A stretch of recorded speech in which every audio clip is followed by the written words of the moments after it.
evening. Can everybody hear me? I'm going to speak without a microphone because we are such a small room and I don't want to turn this way because I'm going to be right in this way. The lecture tonight is about cancer prevention of the digestive system. And there will be another lecture about the other kinds of cancer. There are lots of cancers, but why did I select intentionally? That was intentional in my design, that I called her and said, I want to talk about digestive cancer first, then I want to talk about all the others in the end of the year if we have time. Even in some areas, I will not talk to them about the other kind of cancer. Because the information I'm going to give tonight about digestive system cancer prevention, it will apply also to all the other kind of cancer that we're going to be talking about in November 1st, I believe, right? The next lecture. The reason how many people here have not heard me before? Can you raise your hand? So we have about 10 to 8 people. Well, basically, I'm Dr. Nasr. I'm a medical doctor, I'm an internist, I'm a cardiologist. But my background, I don't want to waste really time because this lecture really takes 2 hours talking about the nutrition for the digestive system. I gave it in Spanish last week, took 2 hours. I gave it in English last week, it took 2 hours. I give it again in Brookfield, another area in English, took also 2 hours. And then I'm giving it tonight, and I'm telling my nephew, he came with me, such a nice guy, you know, to be a director of a company, and he came to help his uncle. I just love my family because that is what we all are, to help each other. And then I told him, I think it's going to take also 2 hours. Because I try not to make it boring or longer, but there is nothing that scares me as a doctor than two diseases. Number one and 2 killers in the world, United States. Heart disease and cancer. If I can protect my patients against having heart problems and strokes and heart attacks and sudden death and all of that, I'm a happy person. If I can catch all the cancers early and take care of it, I also will be very happy. If you can turn your phone off, I would appreciate it. So in any case, last April, I was here. Some of you remember me. We had the lecture on the hormones, and I was asking my nephew, he's computer genius, you know, I said, people ask me, where is the lecture, where is the DVD, where is the CD? He said, it's on the side, uncle, right there. I said, where is it? He wrote it, he did it in the lobby right here. He wrote all the stuff that we do have a site. I never seen it until today, until about 15 minutes ago. He was showing me myself, my history, and my office, what my lectures, what to do. I said, oh my gosh, I'm more important than I thought. So in any case, I have been in the nutrition field since 1959. From 59 to 63, I studied agriculture. First 2 years was agronomy, and then out of 1,000 students studying agriculture, Egypt is agricultural society.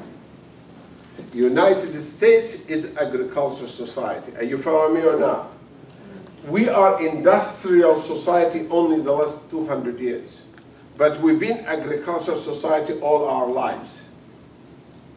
Okay, so I just felt that when I finished this part of the degree, and then they wanted somebody to study the biochemistry of nutrition, a part of the degree. You know, you go to a degree in university, Then after a couple of years, there is called subspecialty, different majors. I'm sure you know what I'm talking about. And one of them was a new major.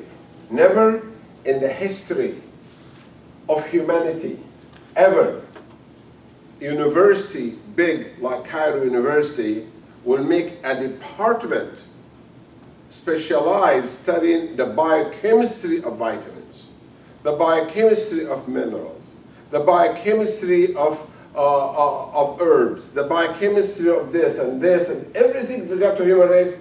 And I was so excited to see that. And they wanted 20 students out of 1,000.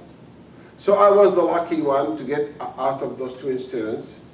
So we are 20 students, and we had 25 professors for 20 students. That shows you the intensity of this teaching. We never went to the auditorium or classes. Our teaching was always in the professor's office, either on the floor or on the desk here, because we're only 20. But the intensest teaching of this, it was so surprising to me. Because first of all, to study biochemistry, you got to go back a little bit. You got to study first inorganic chemistry, then organic chemistry, then analytical chemistry, then biochemistry. And each one is hard enough. I'm sure you know that from classes. You know that it's not easy.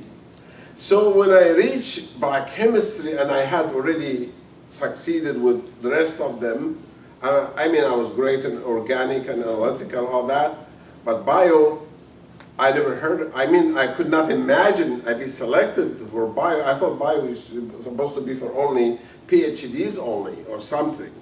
But to be a student in the third year and you have bio in such details, every word was given it to us, and we had classes from 8 in the morning until 5 o'clock in the evening, every single day, 6 days a week. And we had such competition between us, the 20, because the university told us there is another reward. After 2 more years, whoever scored the highest and the second highest will have a special position as a scientist. And I said, oh my gosh, we all know each other, but we competed. So my roommate was close to the pyramids. You know, I told him, I don't want you to bother me. I'm not gonna bother you because we have exams and I wanna score higher than you because I wanna be the one to be selected. And he said, no, I wanna be the one to be selected. So we rented an apartment between Cairo University and the pyramid in that road right there. We rented an apartment in like a ghetto. I will call it ghetto. It's a farm, agricultural farm. They call it ghetto over there. I didn't think it was a ghetto. I thought those beautiful people, those farmers by the pyramid. And then when we got in the apartment, me and him, we look at an apartment, we go to the balcony, and I told him, Syed, come here, we have a problem. He said, what? I said, look in front of you right here. You know, the alley is from here to the wall or less. We have a girl looking at us and bending forward so we can see her breast. And that's something we never saw before. Because that's not part of our culture. We don't do that kind of things. My mom never told the 6 boys, that's what I raised you for. What a mother teaches her child, morality, success, relation with God, your family, all that stuff. No mother will teach her kids, hey, I want you to be a prostitute, I want you to be this, I want to be... No, mothers are always perfect. They are perfect human beings. Because I would never be a mother. I'm not that dumb. I'm going to carry a baby for 9 months and then work. No, I'm going to let her do that. But this is why we consider mothers in Egypt, which is an old country, 9,000 years old, we consider them under God. The prestige of them. Like God, your mother, then your father, then your teacher, than your brothers in respect. So the father is respected, but after the mother still. What's a mother? Any woman. If a woman walks in a bus, it's crowded, you will see 5 men stand up right away to give her a seat. That's since ancient Egyptian, it's been the case.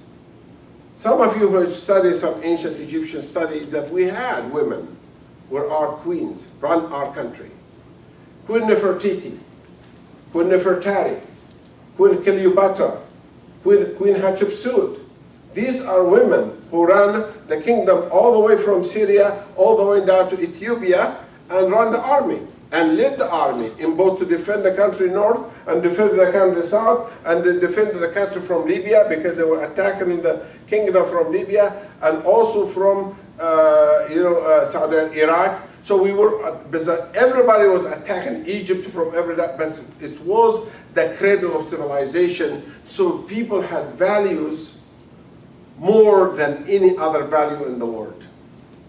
To the point that when God chose them, that country, to be in Africa, and he chose Noah to be one of them, and Adam in the south, followed by Abraham, has to travel all the way from Iraq with his nephew Lot. You know the story in the Bible. All the way to where? He didn't go to Las Vegas. Where did Abraham go? To Egypt. And from Egypt someplace else. And then when Jacob, when his sons, one of them, they put Joseph in the well, where did they take him to? They saw in Egypt. When Joseph called his brother to come, and Jacob came, and where did they stay? In Egypt. And then 500 years later, after that, Moses was born from a woman who heard from God told her in her ears, I think the king is going to kill your son. You better put him in a basket and put him in the Nile. Right or wrong? You study that in the Bible.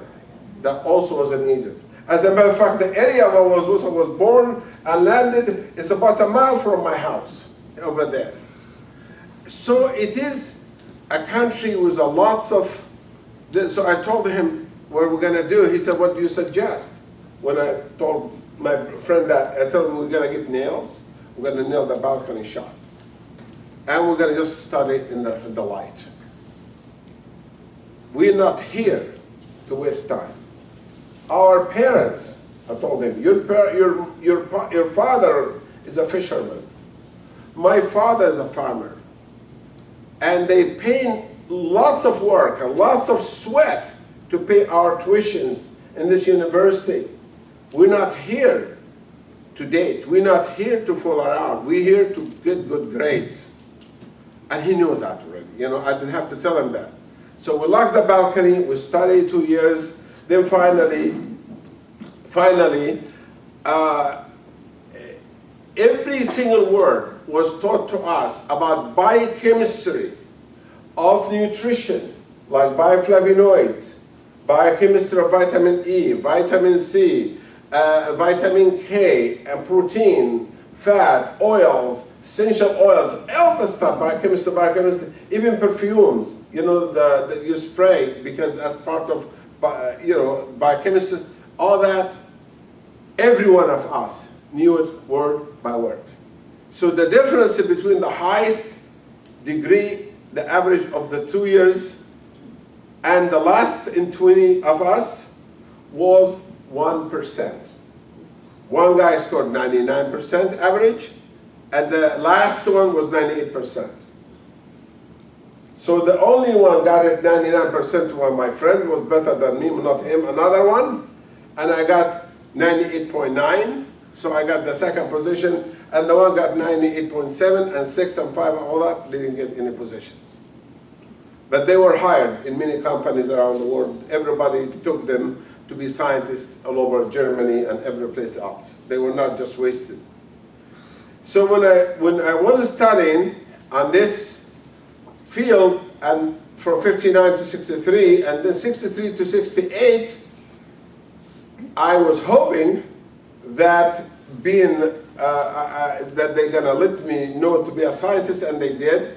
And then I worked 63 to 68 studying PhD of bioflavonoids, how they are important for cancer prevention and aging prevention and disease prevention.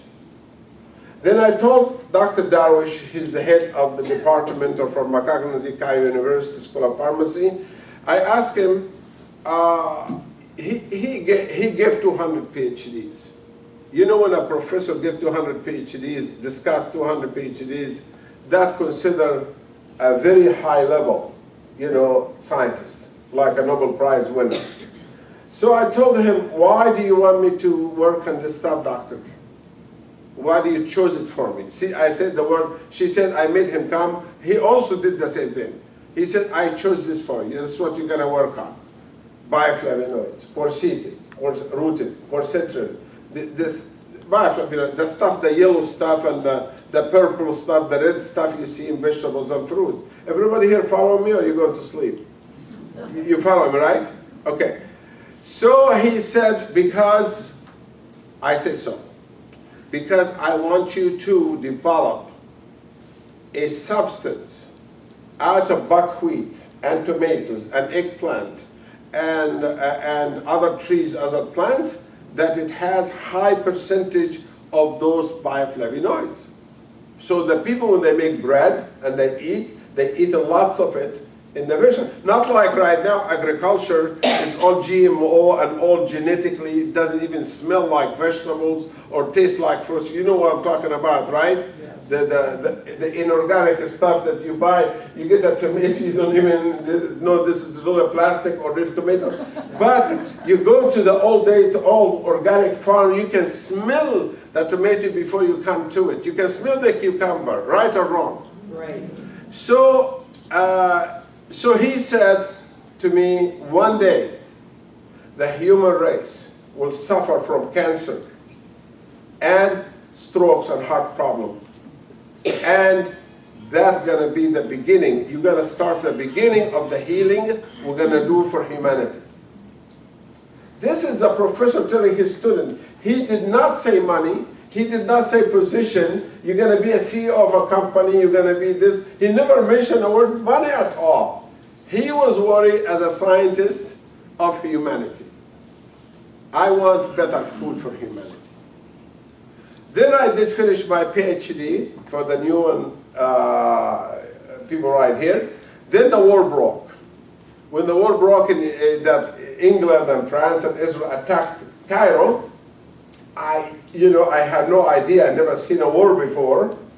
Then I just was sort of shocked to hear the bombs and all this stuff like that. And you work in the lab with vegetables and fruits and all of this thing, and you hear this boom, boom, boom, boom. You think like 4th of July or something. It wasn't 4th of July. It was real bombs falling over the people. And here I am. That time I was about 19, 20, 22, 23, like in that age right there. No, I'm sorry, I was 24 actually, because I already was close to the end. Then I have decided to leave the country. I said, I'm not staying here, to my mom and dad. He said, why? He said, I'm a scientist now, and I need to serve humanity, and I need to go to a country that I continue my research. Because you just started, and your professor told you start. This is the start, you carry on the torch, go. And then all of a sudden you see wars. You start saying to yourself, what's my function as a human in this earth? Is my function to carry a gun and to find somebody and kill? Or my function is to study the beauty that God created in food and plants and this, and tell other people who don't know how great it is? Are you following me or not? Yes. Each of you did something in education, and you did a great job. But my job that time was in the food industry. How can I deliver products and food that heal disease? That's what I was told. When I arrived here, I found out that the Department of Pharmacognosy, that pharmacognosy is the parent of pharmacology. Before 1950, it used to be pharmacognosy, means everything was natural healing. You follow me? After that, drug company took over and converted everything to synthetic, and they called it pharmacology. So you understand the difference between. Then I went to the ambassador of United States in Cairo. He asked me, where are you going to go in the United States? Welcome you, we want you to come and all that. I told him, he said, which state you want to go to? You're going to go to? I said, I have no idea. Where's the map? Then I look at the map. I said, oh, this is the United States. This is Cairo. I draw a line like this. Yeah, I want to be in Los Angeles. He wrote down Los Angeles. He said, you have any money? I said, no, the government took all the money. Russia occupied Egypt then, that time. So all the wealth we had, which we have lots of it, is gone. Now you have your freedom and $100 in your pocket and find yourself a country. The relationship of people in Egypt for thousands of years is very close. So my mom and us were unseparated, the family. Just to take one person out and go to a country she doesn't even know where it is. And she doesn't know if she ever gonna see him again. You are mothers here, you can feel that feeling. And I never forget that when she was at the airport saying goodbye, holding her tears. I can see her eyes red. I hugged her, walked to the plane, and my seat was, I can see her from the airplane. When the blood started moving, just like my heart was tearing from her. And then I leaned on the window like this, and my tears would just keep going down, down, down, down, down, until I saw the coast of the Mediterranean passing, and Egypt is going away, and I am someplace going, I have no idea. You follow me? But I had faith. She told me, wherever you go, be the best, and serve the best, and don't look backward. Don't say, I'm from Egypt. You are going to America, you are American first. Egyptian second. And these people there, just as good as these people here. So be the best there. And I was. I listened to everything she said.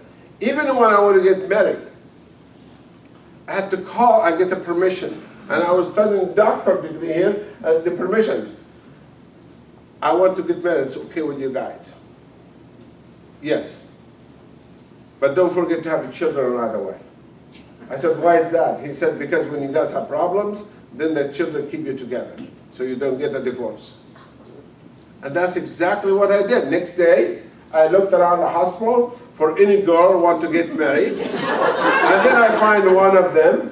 Seriously, this is true. I can bring my wife here and she will tell you that's true. And then I saw somebody, very well respected nurse, everybody loved her, very serious, very smart, from Cambridge, England, and being both are foreigners, immigrant. Then I asked her, would you like to marry me? We never dated. We don't even know each other. As a matter of fact, I said, what's your name, by the way? Joan, Joanne. Oh, Joanne. And she did not say it to me, it's Joan. And then I still call her Joanne until today. If I call her Joan, she'd know I'm mad at her then. Because that's a name I made when I looked at her name. And she loves it until today. We've been married 37 years. Never in 37 years I yelled at her. Never hit her. Never called her name. And I'm proud of that. Why? Because I made a promise to her father in Cambridge. When I went to meet him, he said, take care of my only daughter. I said, I will never, until I die, abuse her. Who's witnessing all these discussions? Who's listening to all these discussions when you make promises? God. You can say, no, I never said that. No, somebody else writing down and listening and everything. Everything you do good in your life is written. Everything you do bad in life is written. And those people who think, that I call them the Christmas Christians, that they go to church on Christmas Day or Sunday day and all week they just do whatever they want, I think I have bad news for them. When they meet the Lord, He's going to kick them out. Because you can be hypocrite. If you accepted Jesus, if you accepted God, if you accept the teaching, why do you want to be a hypocrite? Why do you want to be alive? Why do you want to be like that?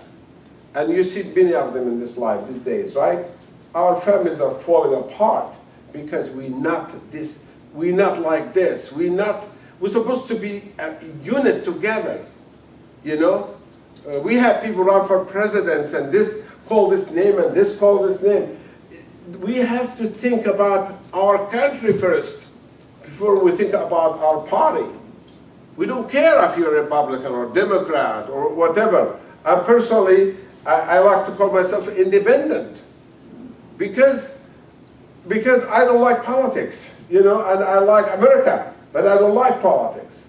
When I was in the Navy, Great Lakes, I was there, and I was in the VA also. As a doctor, I worked so hard to serve the veterans coming from Vietnam.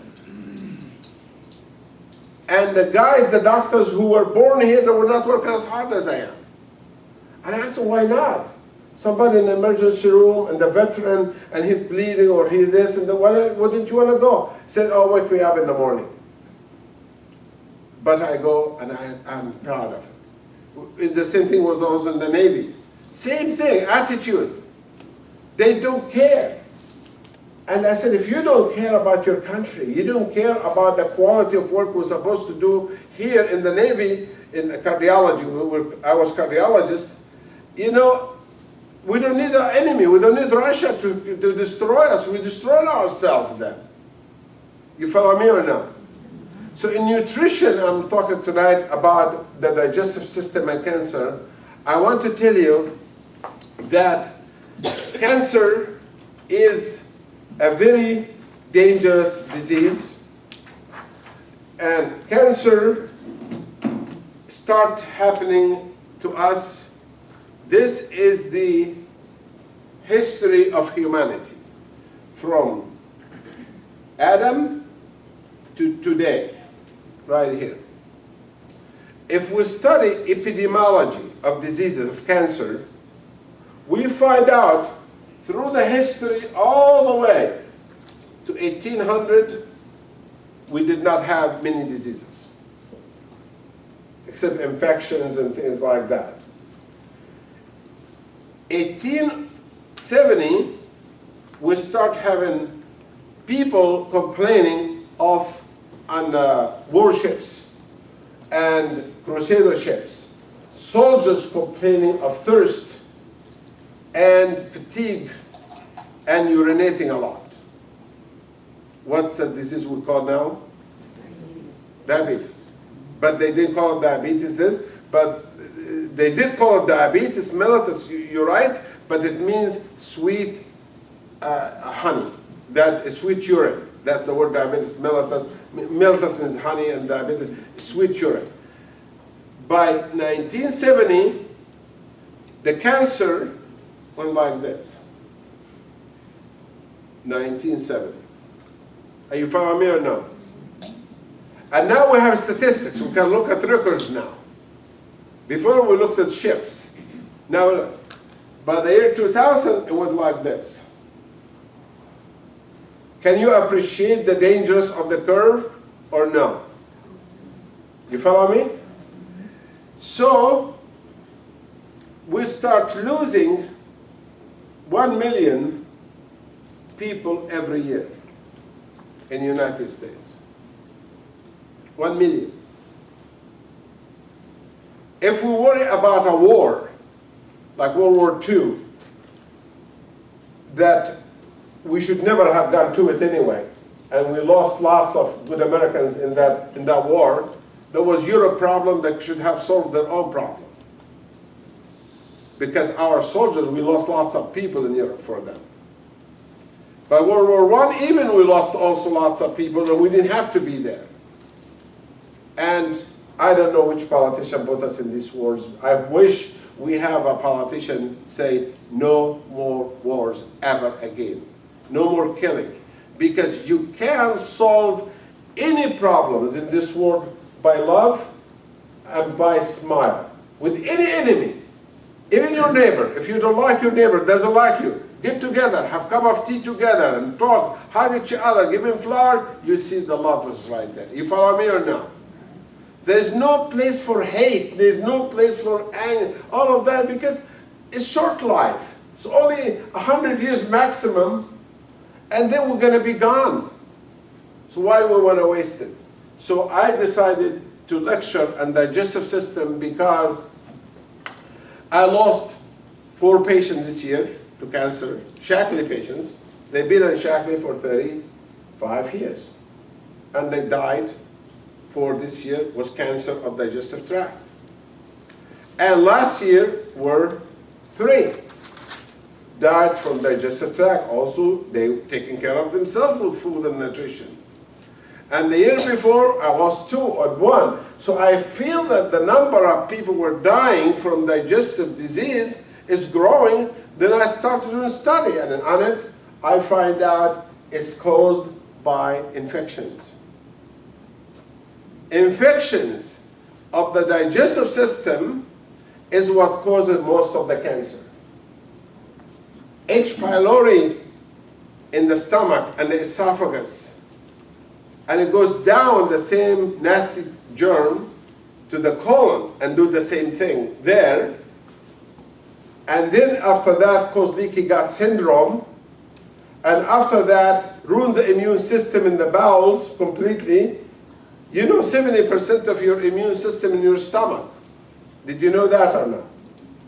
70% of your immune system in your stomach, in digestive system. You are what you eat. So we're going to be talking today about how to prevent through the Shackley products and through diet at home and food, how to prevent these killer diseases. Why did I start with the abdomen? Look at it. If I go right here and stand in front of you, the abdomen is right here, up to here, right? This is called the abdomen, right? What is it? It's a cavity with lots of things in it. But look at the space it has in it. So if I have cancer in my skin, I'm going to see it. In my thyroid, I'm going to see it. In my breast, I'm going to see it. But in my abdomen, what I'm going to do? So, what's in the abdomen? Back here, what do we have? The kidneys. The lower part of the lung. Then the liver, all the way. Then the gallbladder. Then the stomach. Underneath it, the pancreas. Underneath it, the spleen. To go to the other side, the other kidney. Down a little bit, we have more problems in women than men.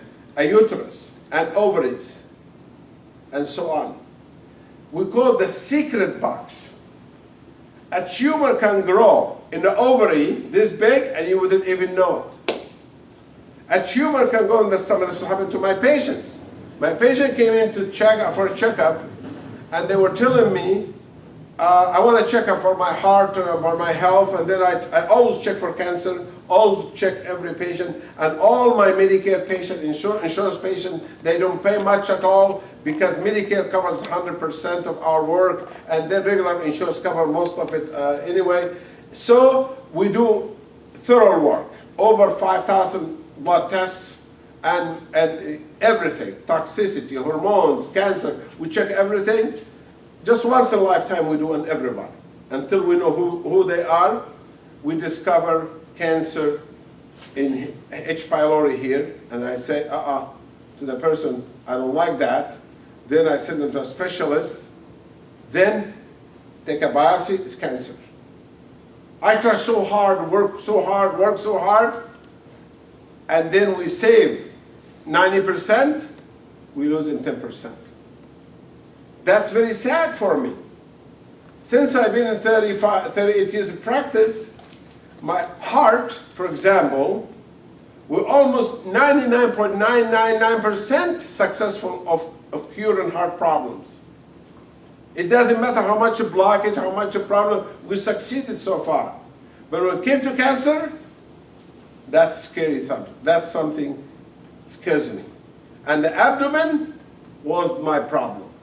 Why is the abdomen? Because it doesn't matter how much I feel with my hand, what I'm gonna feel anyway. Cancer is this tiny bit, like the stars. So in any case, we found that the best thing to do with the abdomen is to do blood tests, tumor markers, and ultrasounds. No CAT scans. CAT scan, too much radiation. You follow me or no?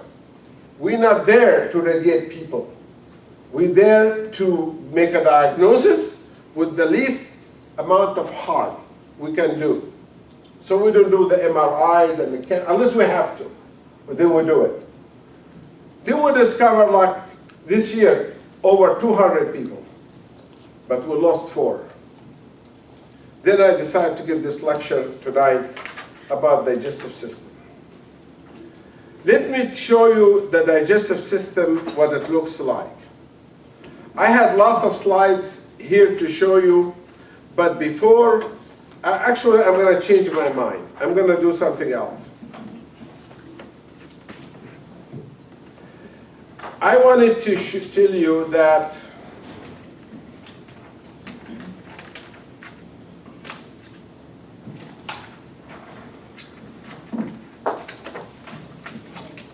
everything is backward. Okay. Okay, here it is.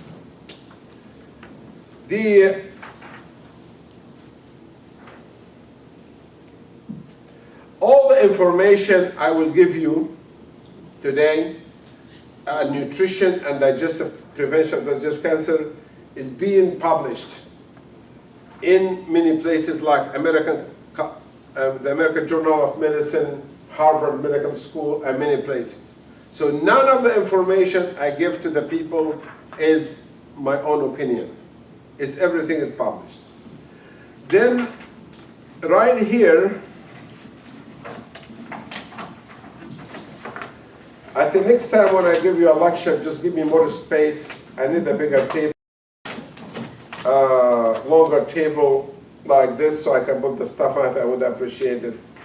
But I want to show you something very interesting about the human body. Okay. Remember when I said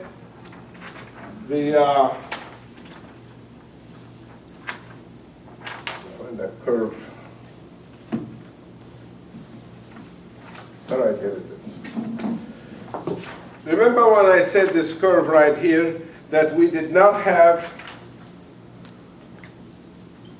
this many diseases, cancer in the past, but we have it more recently? Remember when I said that? That's true. We studied that. We find out that if we go back in history and analyze the mummies that we have discovered in ancient Egypt, we take their cells and analyze it, we did not find cancer. When we go back in history to the beginning of human race, since Adam, no, I'm not going to change it, but thank you. You can put it right there. Thank you. You guys are so nice. You know, why don't you just give the lecture too, you know? Okay, thank you so much. Sorry, boy. If we go back to study human race for cancer, we're always gonna see the cancer inside something called the cell. Are you following me so far? We're gonna find that the cell DNA is mutated. You know what mutated means, right? changed. It's not the same anymore. By the way, there is something in here very important. When we go and look at the origin of human, we find out the origin of human started with one cell right here. That is the egg that Eve, the wife of Adam, made. Let me ask you a question. Do you think God, when he made Adam and Eve, made mistakes? Do you think he's perfect and he will make perfect DNA? You follow me? So let's agree on that, because the defense system we have, it did not happen by evolution, like Darwin says. Adam and Eve came to this earth for reason, to bring us, so we can worship God, so we can see him, so we can see the heaven and hell. We hope we don't see the other one. But it's going to be available to the people who deserve it, and the other will be available to the people who deserve it. I'm not the one who makes that decision. He is the one that makes that decision. But we were told in the scripture, how do you achieve one or the other? You follow me or not? And if you choose one over the other, that's your choice. But let us look at the egg of Eve. Was it perfect DNA or not? Yes. I need to hear you say something. Yes. Okay, so when we see the egg is developing, we will see that the start from 1 becomes 2, becomes 4, becomes 6, and 18, and all of the stuff, and then eventually becomes what? A baby. Do you think that baby of Eve is perfect or not? Yes. Share with me, because if you disagree, tell me I disagree with you, and then I'm going to put you in the spot and say, why? Show me. Which factory they landed next to? Which nuclear plant they landed next to you? Which contaminated lake in Green Bay they landed next to? Which radiation in Japan they landed next to? You follow me or no? Yep. This earth was perfect earth. You know? Who ruined it? We did. We did, exactly. Please, just accept responsibility. Let's not be arrogant. But we can clean it. We can clean it. We are cleaning it. When I started nutrition in 1969, all over America, I came here to your area in Appleton, 1969. I lectured about Shaklee, why we need food supplements. I don't know if anybody here remember that. If you are, raise your hand. If you're not, don't. Okay? I'm glad. I'm so proud. You're my friends now. Okay. We've been trying. And the Shaklee people have been trying. Since I know Dr. Shaklee from 1968, they've been trying so hard all over this country to make the country healthier. And no industry have done more good to America more than Shaklee distributors. None. Because they saved the most lives, they helped the most families, and they did the best job. And do you know how much they get paid? They get paid 1 cent per hour. 1 cent per hour. If you calculate all the time they spend for their product, with the check they get, calculated, it comes to 1 cent per hour. So when you introduce this fantastic product to people and they don't want to believe you, leave them alone. Because these are the people who's going to go to the other side with God. Why is it that if you take cocaine or heroin or cigarette or cause disease, have AIDS, or cause it yourself, you're going to upset God? Because the body we have is a temple we borrowed for 100 years. You understand or not? Yes. You have no right to ruin it. It's not your choice that I'm going to take my cocaine and know that's my body. No. If it's your body, you should have created yourself from the beginning without a sperm, without an egg. No. God took care of you inside your mom, and then you have to take care of the body with nutrition. When you look at the baby when he's born, right here, he's developing right there, he is perfect, right? So there's no cancer, right or wrong? Right, thank you. Let us look at the baby a little bit older.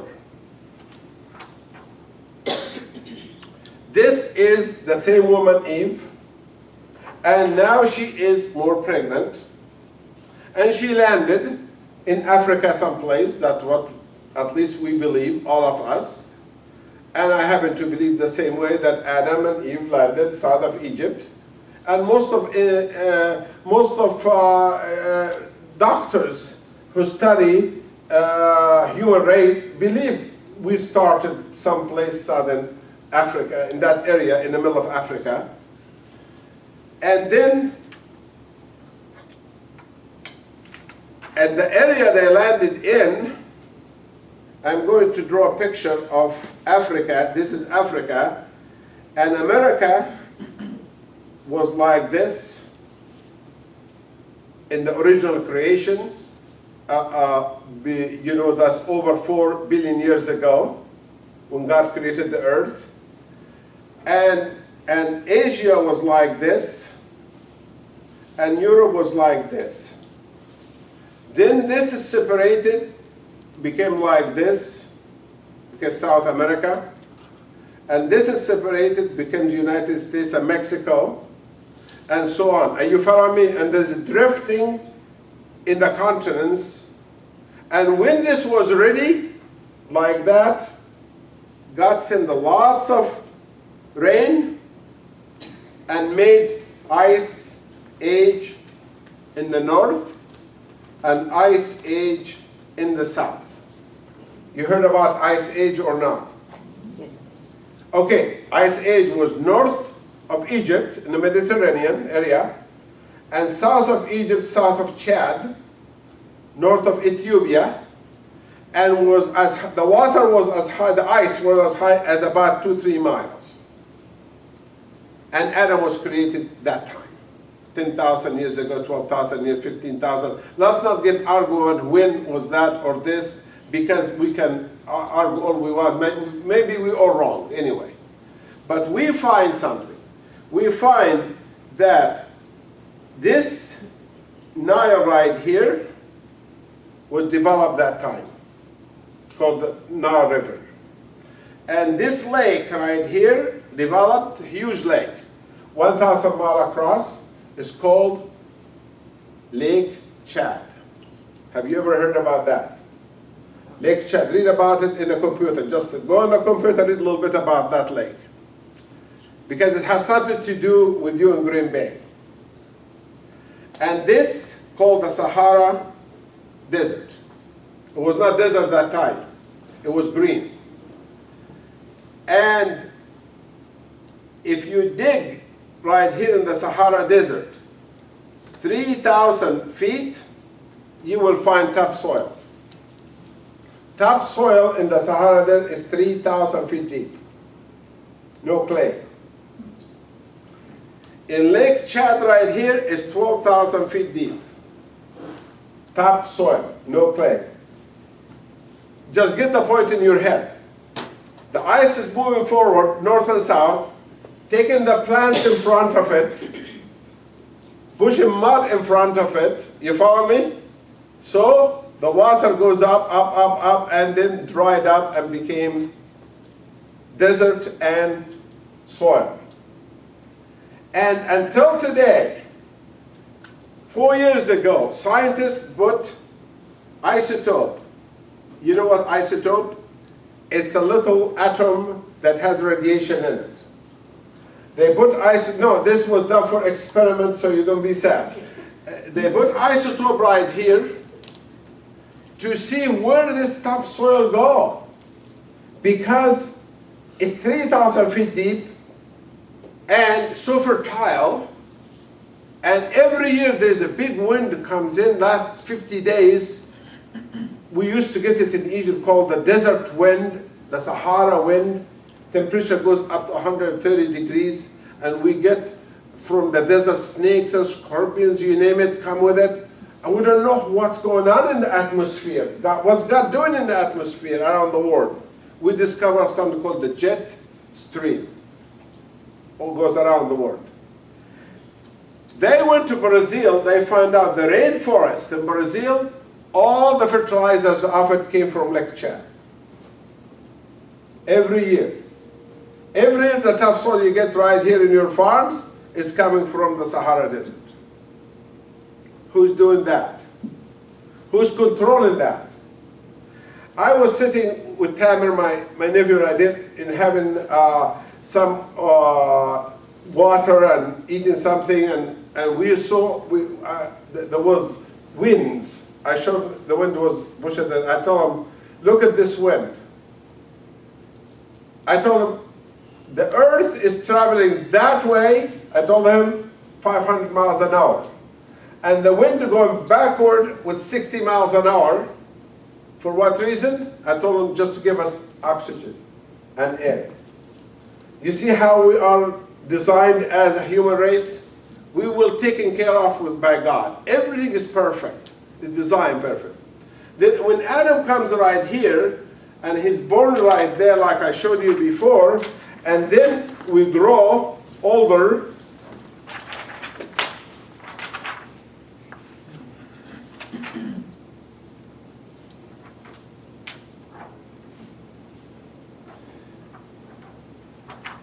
right here, that baby right there is the son or the daughter of Adam. When this baby born, is that perfect or not perfect? Perfect. Is the DNA of that baby, first baby born, will have cancer or no? No. Why not?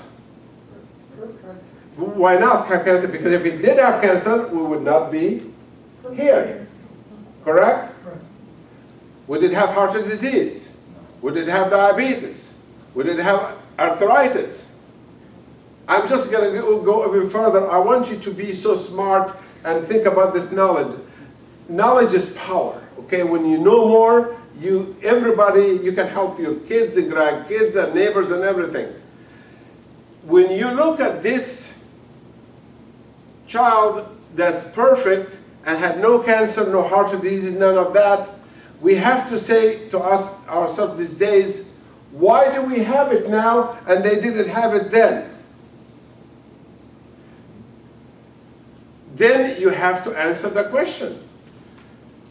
People tell us, doctors tell us, which of course they are wrong as usual, they said no, there is no basis for nutrition, no need for it, to worry about any vitamins or minerals or any of that stuff. Water, you can have Coke if you want to, you can have beer if you want to, and then food, you can have a GMO grown food, you don't need any vitamins or minerals. I heard all of that. Have you ever heard that? Yes. I don't need to take food supplement because I got everything. You heard it, right, guys? Yes. How are you going to get it in your body? You're going to get it from the soil you eat it. So when Adam landed by Lake Chad, because he refused to listen to God, and his wife, and he was perfect, but he also was taken care of by whom? By the Creator who created him. He didn't create him and destroy him. You follow me? He created him and took care of him. Even he made a mistake, because that God is a forgiving God. It's not revengeable God. So, Adam, when he landed, or Eve, how would they know the difference between an eel in the river and a snake to eat, and a cobra in Lake Chad? How would they know the difference? They were taught by God what to eat, what not to eat. You got the point or no? We did not come from monkeys. We came from a creation called our first father, first mother, and then we evolved. And we worshipped. Some of us bad and some of us good. And then we did manage, like you said, destroy the earth we're living in, and we want to clean it back. So, what happened to our earth in the last 200 years? This is 1800, this is now. The amount of chemicals in the water, what happened to it? It went up, right or wrong? Right. And the food went up, right or wrong? If I'm wrong, tell me I'm wrong. And in the food and the water and the air, the amount of radiation went up. All of this will create a problem for us as a human, will affect our immune system. So we no longer have perfect nutrition. This used to be the daughter or son of Adam, for example. Perfect nutrition, because the soil, it has everything it needs, right? And the food. But now, we don't have the same situation. Do we have disagreement about that? If you don't, if you don't believe that the food you eat is empty, study agriculture. I'm a farmer. I raise horses, Egyptian Arabians, and I grow 600 acres of wheat and corn and other stuff. And what we do for the horses, we grow alfalfa. What do we do to give them all the nutrients? What do? We put their own manure back in the soil again. It's called the what? Organic fertilization. And it costs me that much to take care of the horses. Zero money. Because they open all the time. They go in and out and they eat the alfalfa and they come in and all that. I spend zero money on vet. No worming, no disease, nothing. Even if they're mating by themselves accidentally, I was looking at the field right there and I see a deer and I was walking toward the deer, it was a baby horse. I didn't even know she was pregnant. Because she was so old, she's 26 years old, I didn't know 26 years old was going to get pregnant. And then she landed, maybe I thought it was a deer, and then I had to notify everybody, we got a new baby back right there, we need to take care of him. And Scott, the manager, said, no, just leave him with her mom, with his mom. He'd be fine. And he did. And then, until today, he became big horse, and I use him for my own personal thing. So in any case, this human body has a miracle immune system. Remember what I said, immune system, 70% in your digestive system, and that will protect you against almost 90% of cancer in the body. Even the cancer we're going to talk about next month, it will protect you, the digestive system. The immune system is made from cells. Those cells are made in the bone. And they come out. This is the mother cell. And the mother cells make baby cells. And they come down right here. And these are the cells, 1, 2, 3, 4, all these cells right here is the one attacks cancer and eat cancer. So we are strong. And we can fight cancer. We can fight if we have the right nutrition. And if we have the right supplements. And if we do the right life. And let me show you a picture of your immune system. This is one of those cells I just mentioned a few minutes ago. That cell is yours. You made that. Right now you're making it. Because every minute passes right now among us, every one of us have at least 50,000 cancer cells made every minute, right this second, in our body right now. But who's taking care of them? The immune system. The immune system travels and identified the cells, that's bad, number one. Number two, it grabs it, puts it in its stomach. And number three, it destroys it. Are you following me? Then I'm going to show you a larger picture just to make you, impressed with how the immune system works. This is the immune cell, magnified 1 million times. And it saw a cancer cell down below that there. The green one down there. What did this do? It sent an arm and surrounded that and took it, like we showed earlier, and ate it and destroyed it. How many of those is destroyed? Our immune system can destroy, we said 50,000 cancer cells per minute. Our immune system can destroy 100 trillion cancer cells per minute. It can do that. So this is another picture, which is a real picture. Okay, right here it is. And basically the big one here, inside here, is a cancer cell. And that cancer cell will develop, look how many immune cells surrounded it to eat it.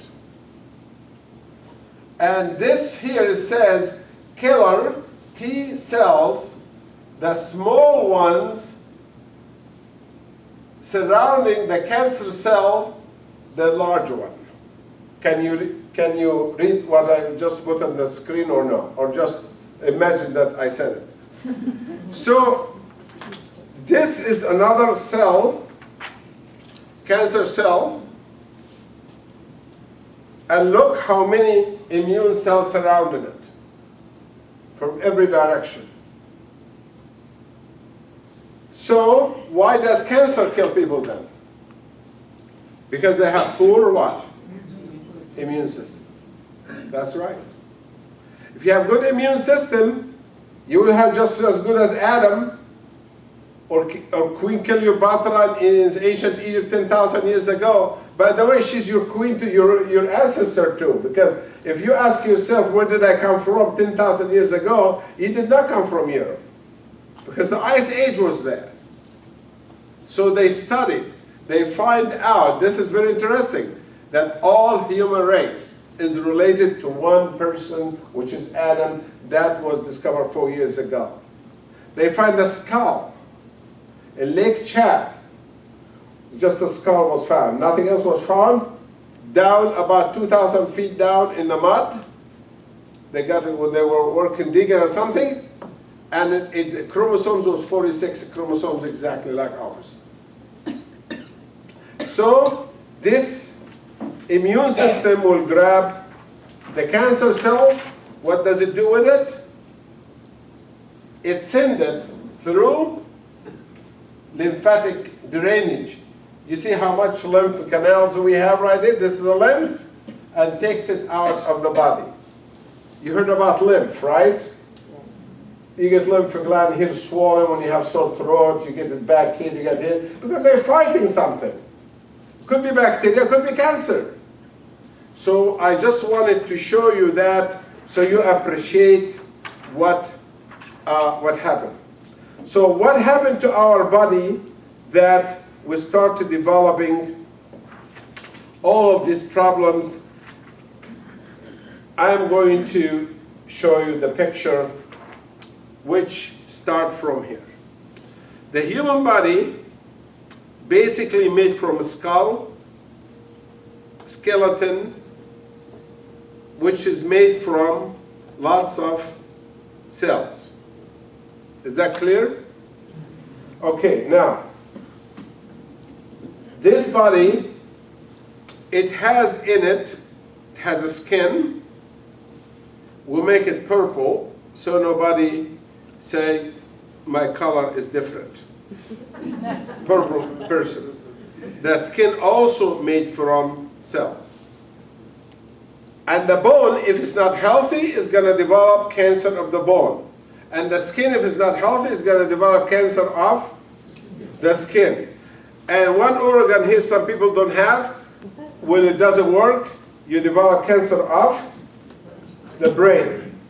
And the lung, if it's not healthy, it develops cancer of the lung. And the stomach, and the colon, and the liver, and the pancreas, and in the back right here, we turn it over, right here are the kidneys, and so on.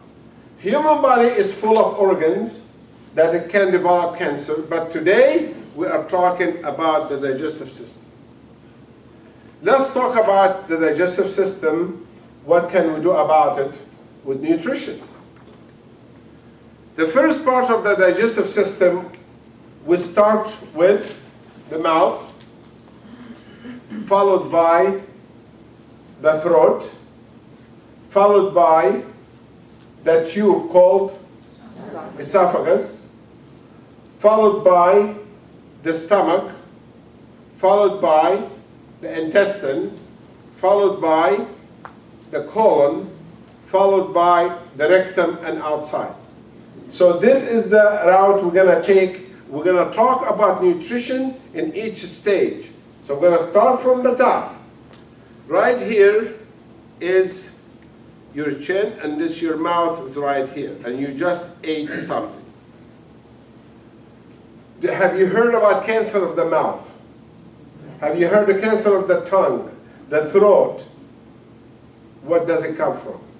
From chemicals and infections that we consume. How can we prevent cancer of the mouth? You prevent it by eating the right kind of food. What is the right kind of food?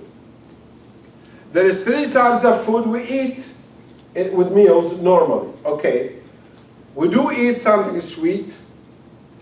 It can be in the form of fruit, or it can be in the form of fruit juices, or it can be dessert, which is bad for you, but that's what people do.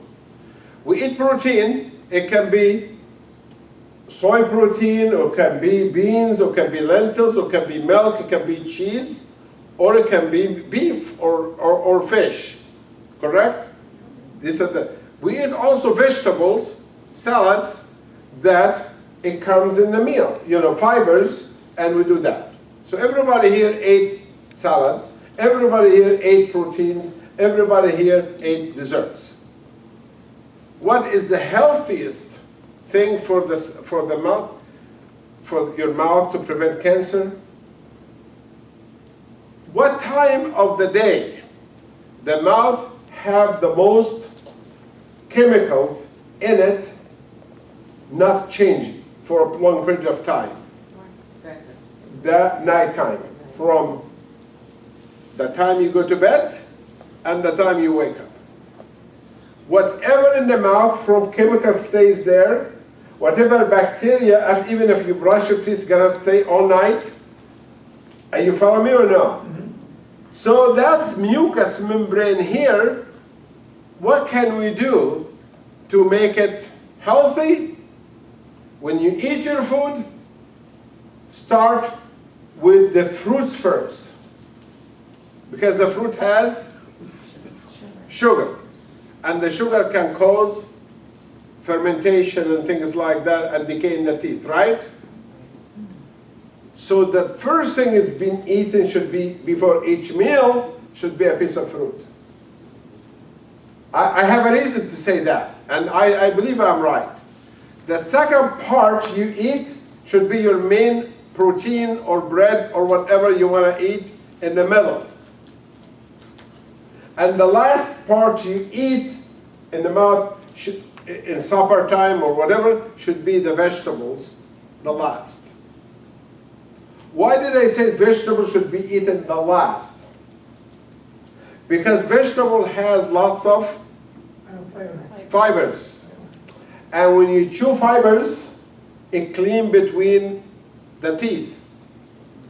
When it cleans between the teeth, it's going to remove the sugar, it's going to remove the bacteria, it's going to remove the germs, and it's going to make the mouth healthy. And if it goes down the same way, the fibers will scrub the esophagus, removing cancerous cell from it, and goes to the stomach and do the same thing all the way to the outside. So that is one advice. The second advice, if you ate, you know, lots of people say, well, I brush my teeth because I don't want to have a bad breath in the morning. Well, the bad breath comes from fermentation inside the mouth or in the stomach, right or wrong? Right? So what happened, I'm just going to make you go back to old days, 1,000 years ago. Let's say you're a farmer, and your last thing you ate was a bowl of yogurt before you went to bed, after you brush your teeth. What does yogurt have in it? It can be bad. Nothing. Because the yogurt is fermented milk. It cannot ferment more than it is. And yogurt has what? Lactobacillus. What is lactobacillus? What is acidophilus? What's bifidobacillus? What's a probiotic? What do? These bacteria in the yogurt will eat the other bacteria all night. But you just ate a bowl of yogurt before you went to bed. And it tastes bad, so you put a little bit of honey in it, that's okay. So it tastes okay to you. Some people like plain yogurt, like me. Most of people like something with the yogurt, like something sweet. Companies put fruits with it. That's the wrong stuff you can add with the yogurt, is put that kind of sugar in it. But to put a little bit of honey and make it tasty, it's okay. But after you ate the yogurt and watching TV and reading something, where is it gonna go? It's gonna go down here to where? Esophagus. What is this organ right here? Stomach. What is the pH of the stomach? It's very acid. What's the pH about? 2. What's the pH of the esophagus? 7. 7 is normal. It's perfect, right? Is 2 perfect? Is 2 is too much what? Acid. So we have a valve right here to prevent the acid from going up. And if it does go up at night when you sleep, you know it. Produce acid reflux right now. This guy just went to sleep right now. So where does the acid go? He just said it. It goes in the esophagus. Have anybody here had a heartburn at night? If you didn't, you're living on a different planet. Because we all had heartburn. You understand? It depends on what food we eat. If you eat lots of food, lots of whatever, once in a while we have heartburn. Heartburn means what? The acid is going toward the esophagus. Esophagus pH is what? The pH of the stomach is what? 2 is the same pH of the battery acid of your car. I'm going to go back to make you appreciate your body, how perfect you are. Because we are perfect. Our body is built perfect. We can fight any disease, even cancer. These cells inside the stomach tolerates pH of 2. See how the miracle of creation? You follow me or no? After the stomach we have what? Intestines. What's the pH of a small intestine? 7. What's the pH of the stomach? 2. There is also valve right here. See what I mean? And then we sleep this way. Then we change it this way.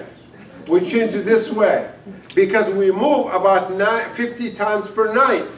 Why do we move 50 times per night? Because if you sleep on one side, 8 hours, you will have gangrene in one side of your body. You follow me? Somebody is moving you back and forth.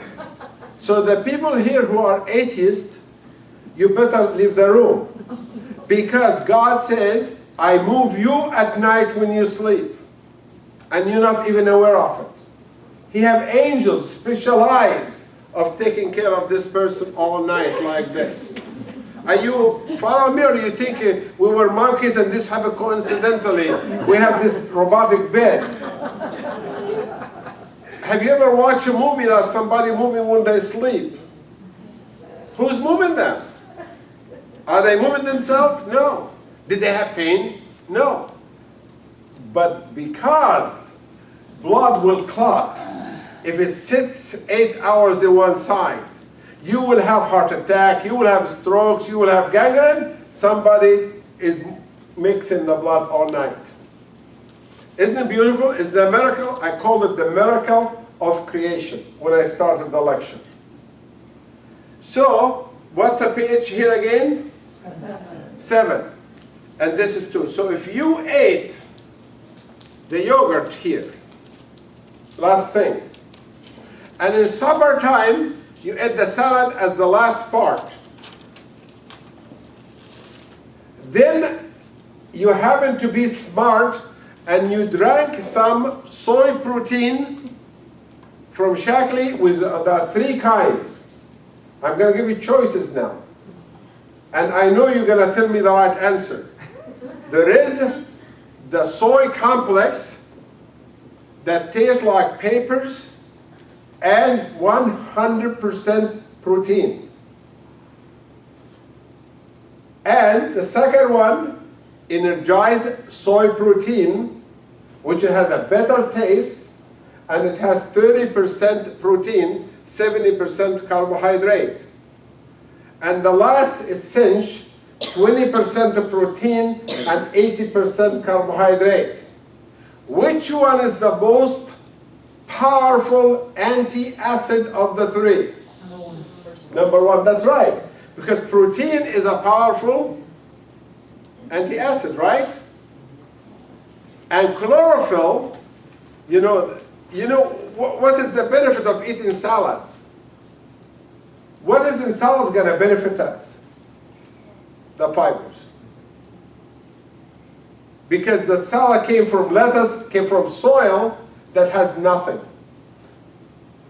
There's no organic thing in the soil of lettuce. So it has nitrogen, phosphate, and potassium. How about the 55 trace minerals?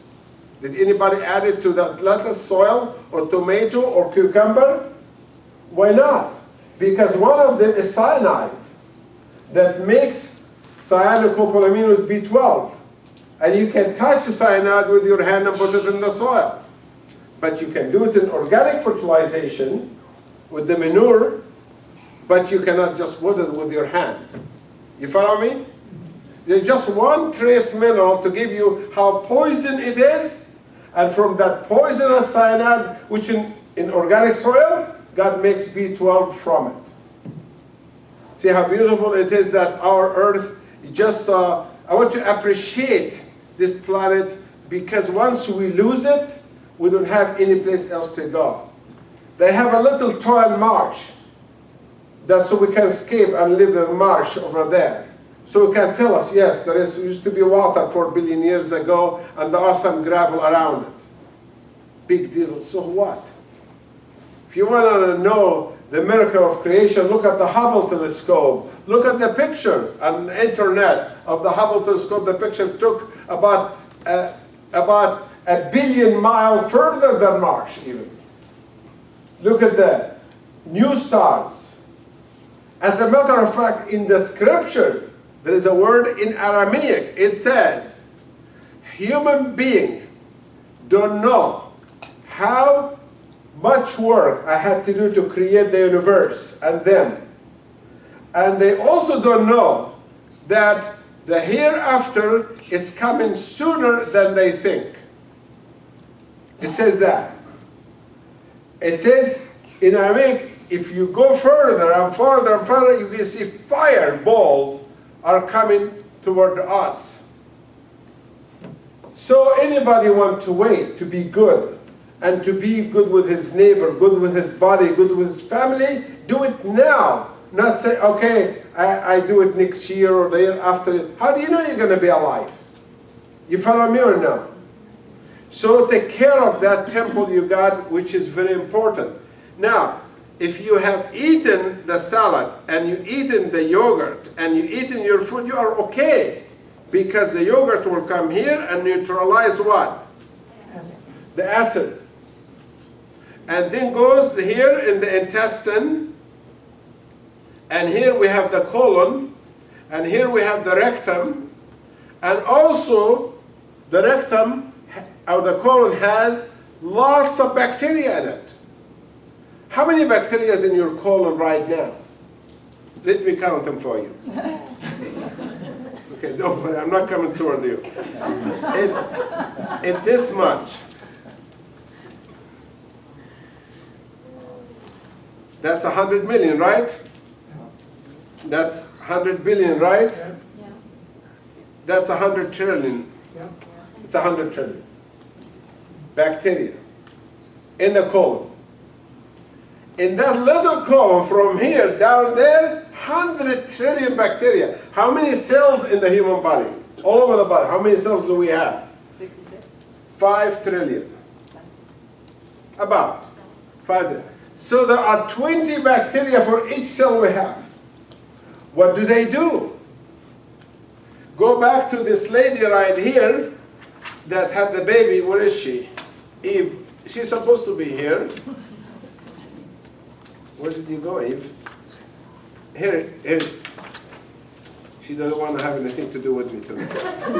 Okay, we'll find you. Here it is. No, not this one. Well, anyway. Right here, I want to go to that baby right here, and I want you to tell me, that baby right there inside,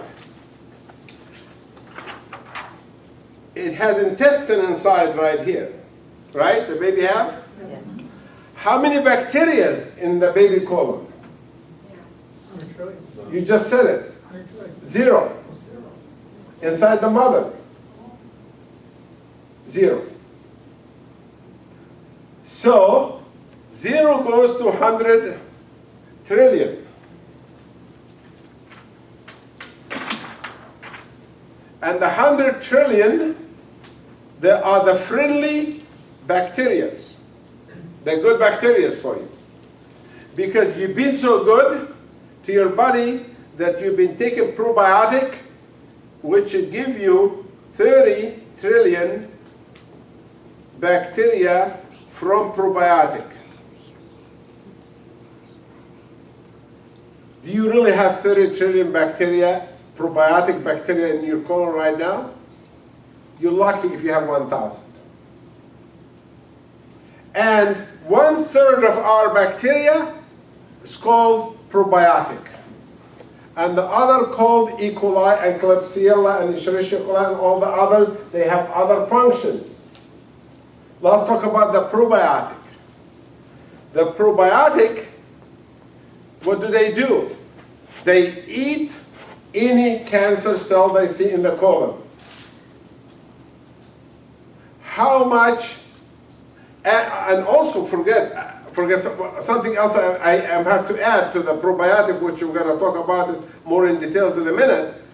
The yogurt itself, what does it have in it? Also probiotic. So having the yogurt in the morning or at noon or at night or before you go to bed, it's not going to hurt you. Are you following me or not? How many people here likes yogurt? Everybody said yes. Very early, except him. He did not raise his hand. Okay? Everybody you don't like yogurt? We're gonna make you lock you in. We just put you in with a cow, I will lock you in. Okay. It's some taste you got to adapt to it, but you don't have to eat it. As long as you take one probiotic 3 times a day after each meal, with 1 teaspoon of powder, which we call prebiotic, the bacteria called probiotic, the powder called prebiotic. What's a prebiotic made of? Special sugar. It's not like bad sugar, called oligopolysaccharides that the bacteria like to multiply. So when you eat the yogurt right here, it multiplies with the food you ate for dinner time or lunchtime, whatever, it does multiply. But when you take the probiotic with the powder, with the yogurt, they go, the one probiotic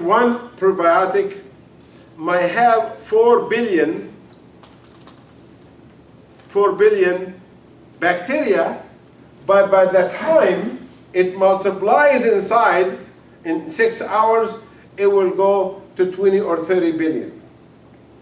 So the 30 trillion right here that we need, we adapt with time, because that baby, when he was born, didn't have any. How did he get it? How did he get it? When the mother was pregnant, she did not vomit the baby out, because there are 4 openings: the mouth, the urine opening, the vaginal opening, and the rectal openings. So God made the baby come between 2 openings, they both dirty: rectum and urine. And breastfeed him with a skin from the breast that's full of staph infection and many other things. That's all on purpose. Because she's given her baby more bacteria of hers, her own bacteria. You follow me? And that bacteria, after about a week or so, the baby will have gas and burp and all of that. After that, will be healthy and no problem. So the baby itself was not born with probiotic. So this yogurt you ate and the probiotic you took will benefit you tremendously against cancer. There is another issue we need to talk about: alfalfa. We already talked about soy protein. We already talked about yogurt. We talked about probiotic, right? In our discussion. How about alfalfa? Alfalfa, called the king of vegetables. Horses live on it. Elephants live on it. Camels live on it. All big animals, dinosaurs lived on it. So is that a good plant or not? Yes. It's the king of that. Is any of you right here, farmers raised alfalfa in your life? When we raise alfalfa, okay, because we both raise alfalfa for horses or animals, when I raised mine, grow my alfalfa, and then it was about like, it's almost about that high. That time I was making a racetrack for my Egyptian horses, so we can, me and my friends and all of that, we just go around and around and around as we have nothing else to do. Don't believe that. We had 8-mile trails. Okay. So in any case, when we were digging, some of the ground was like this. So when we dig to flatten it, the root of the alfalfa, you know how big is the stem of the alfalfa? You alfalfa grower, you know. It's smaller than this, right? Yeah, but the root could be longer than you. How long are you? Like this, right? The stem, even smaller than that. How big is the root? How long are you? Like this, right? And you saw that when you pulled it out. And it goes down in the ground about 6 to 7 feet. What does it do with those roots? It sucks every nutrient it can find. It depends on the farmer. If he happened to be a guy like me who takes all the manure from the stalls and put it in the manure spreader and put it back in the field, we don't have to fertilize it because it keeps growing. And I tell you what, the alfalfa I grew 1984, still growing until today. Same crop. How about yours? How long it lasts? I don't know, we just sold our place a couple years ago. Well, in any case, it lasts a long time. Yes, it does. You know, it lasts a long time. As long as it doesn't freeze up. As long as you don't pull the roots out and keep always giving it organic fertilizers, not chemical. Of course, it's going to look beautiful if you give it synthetic chemicals. It's going to look greener and nicer and bigger. But that's not the point. Have you anybody here ever tasted alfalfa plant? Nobody. In Egypt, we drink alfalfa juice in the streets. Have anybody here visited Egypt? Nobody. There are stores and stores, one after the other, of juices of different fruits and plants. This is for sugar cane. This is for alfalfa. This is for clover. This is for pomegranate. This is for, and so on. Why? Because people there been drinking fruits and eating fruits for thousands of years and they like it. So have you never ate alfalfa green, that's too bad. But let me give you another example. Have you seen the dandelion that grows in alfalfa? Have you ever tasted dandelion? Anybody? You did? Bitter. What does taste? You said better. Bitter. Bitter, yeah, I know, but I don't know, I can't say it like you do. But in any case, is it a bad bitterness or okay? It is okay. For us in the village, it was the only thing we ate. Because when we come from the school, we have adobe house. Me and my dad, we built it together. My dad one day, he said, the family is growing too much. Your grandpa and uncle, the old house is not big enough. We're going to build a house. He said, how we do that, Dad? He said, well, we're going to dig a hole in the ground, 30 feet by 20 feet by 4 feet deep.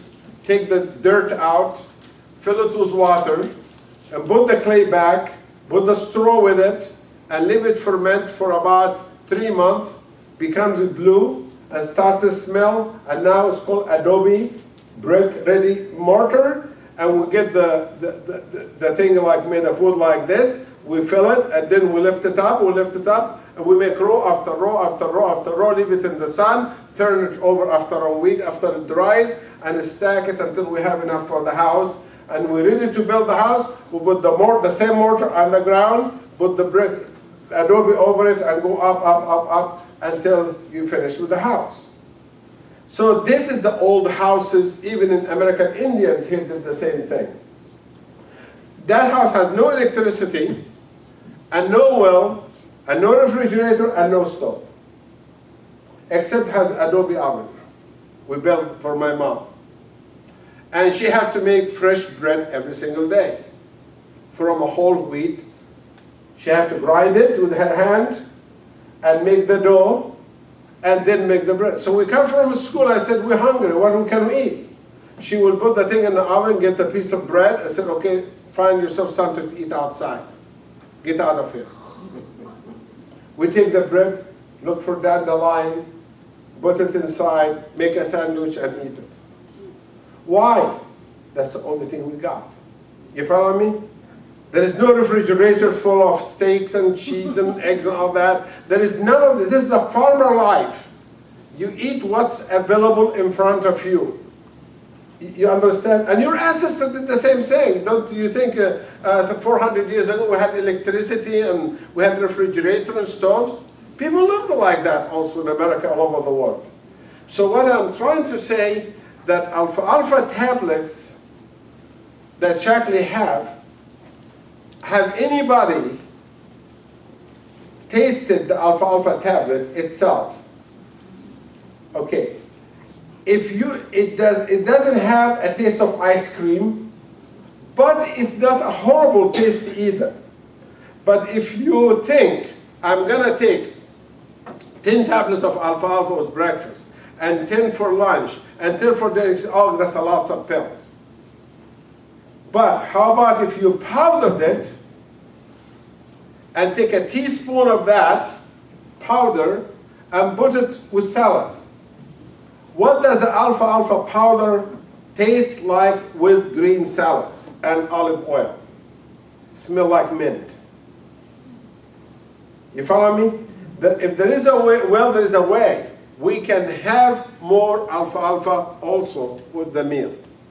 I have lots of information alfalfa in front of me here, but like I told you before, the lecture is going to take time. There's no time to cover everything because we have other things to talk about.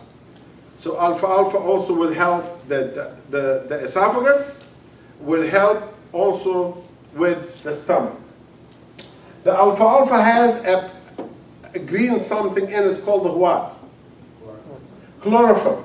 Chlorophyll is a powerful antioxidant. And the soy protein is powerful antioxidant. And the yogurt is powerful antioxidant. So what have we done wrong to our mouth? Nothing. To esophagus? Nothing. We did something good. So the stomach.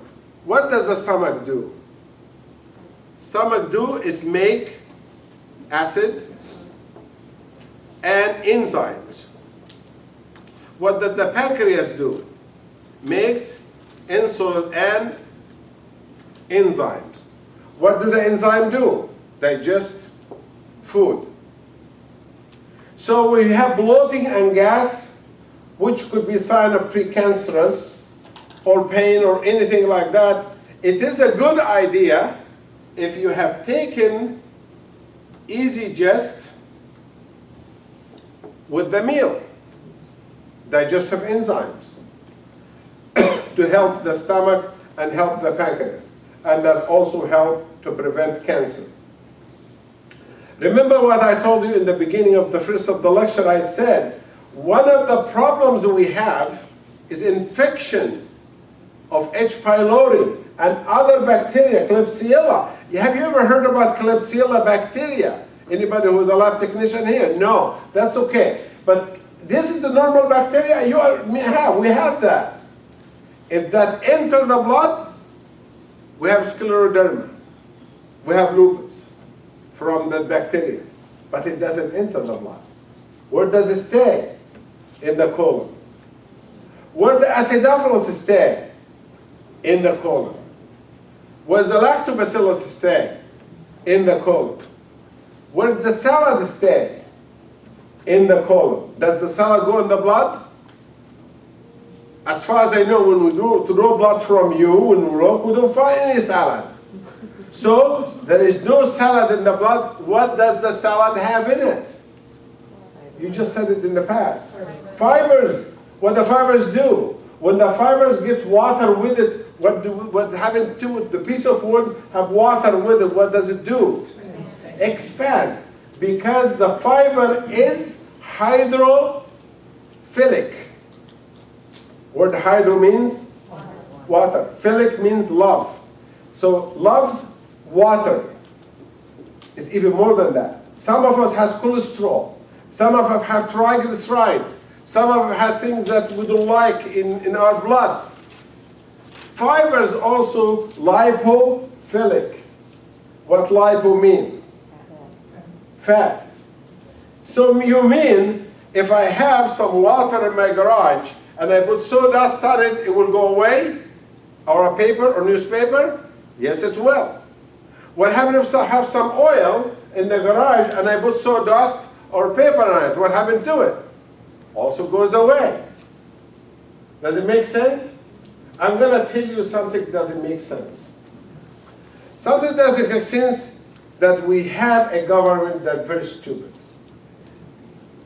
I tell you 3 stories that make you feel that way. Because I love this country so much and I don't want anybody to govern me That's not smart, and take care of me. When Exxon Valdez, the oil broke in Alaska,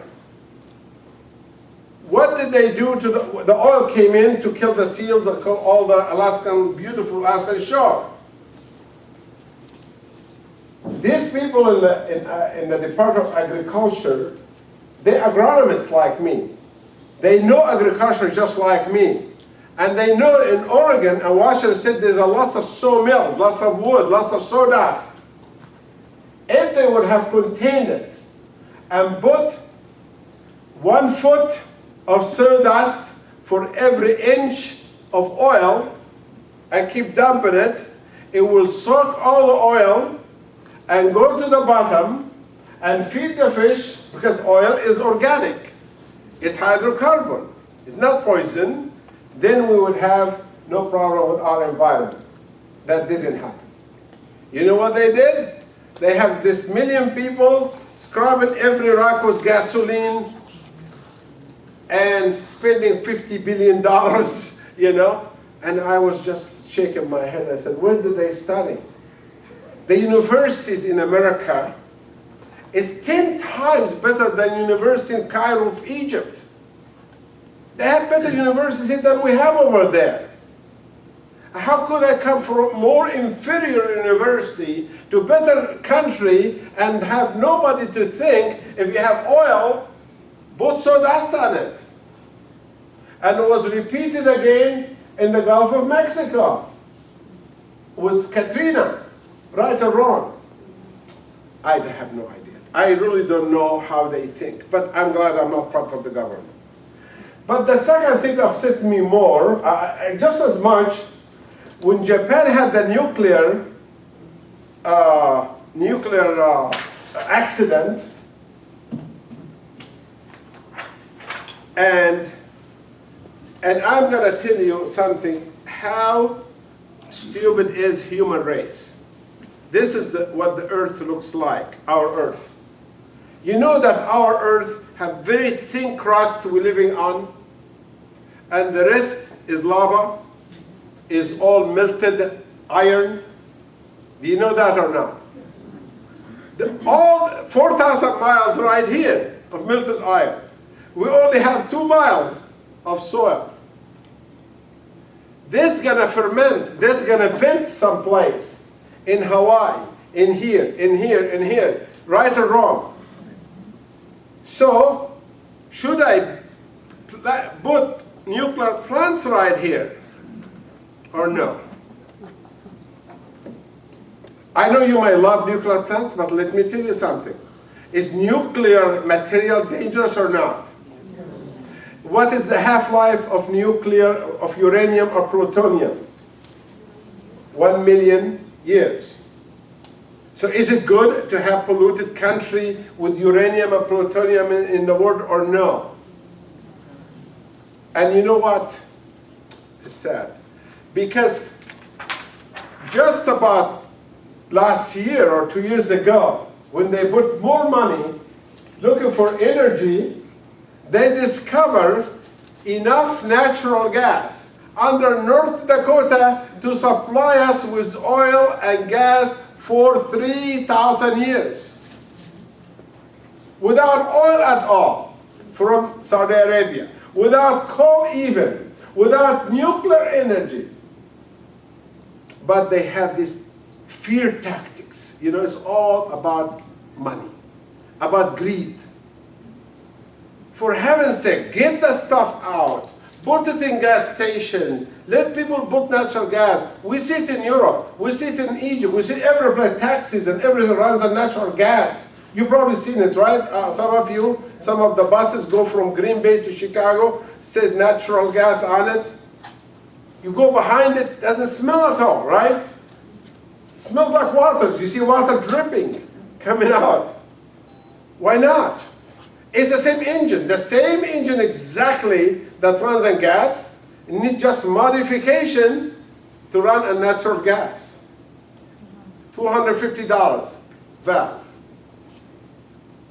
And we still make, Ford is still rich, we still, Chrysler is good, they still make cars, but that is what happened. And right now, they have these nuclear power plants, and I don't like it at all, because I tell you what, our policemen who are, I love the policemen, the firemen in this country, and those people who protect us all the time. They walk in the street with bullets right here around their waist, covered with depleted uranium, all of it.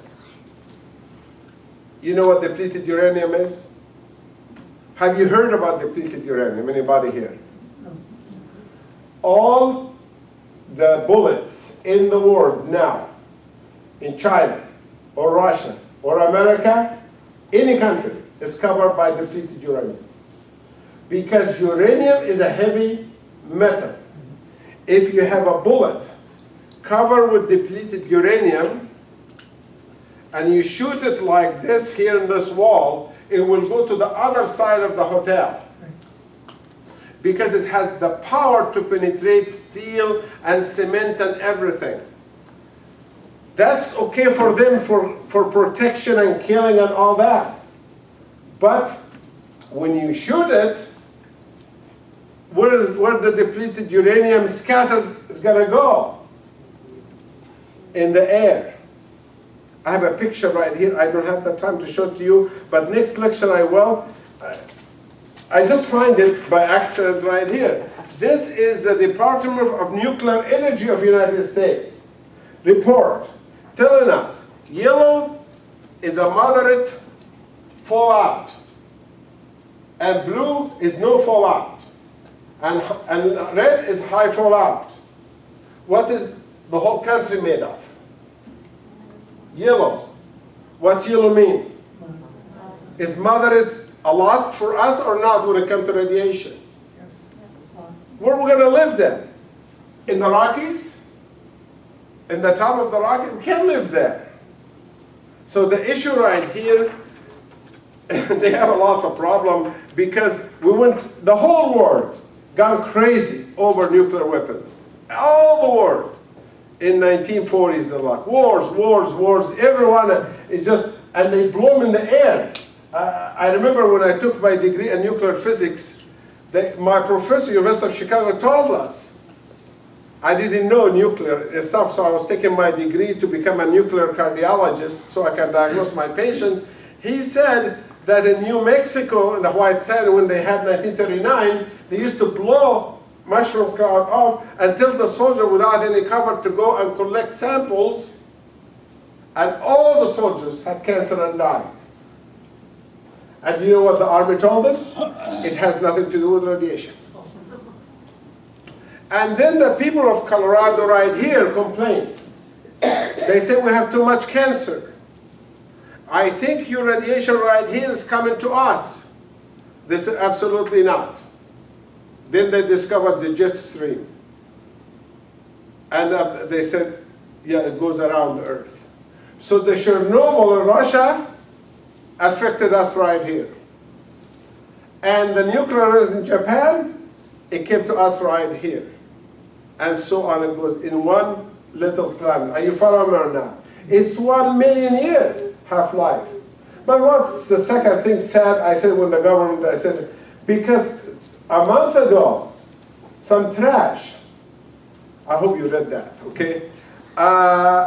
Some trash landed in Alaska.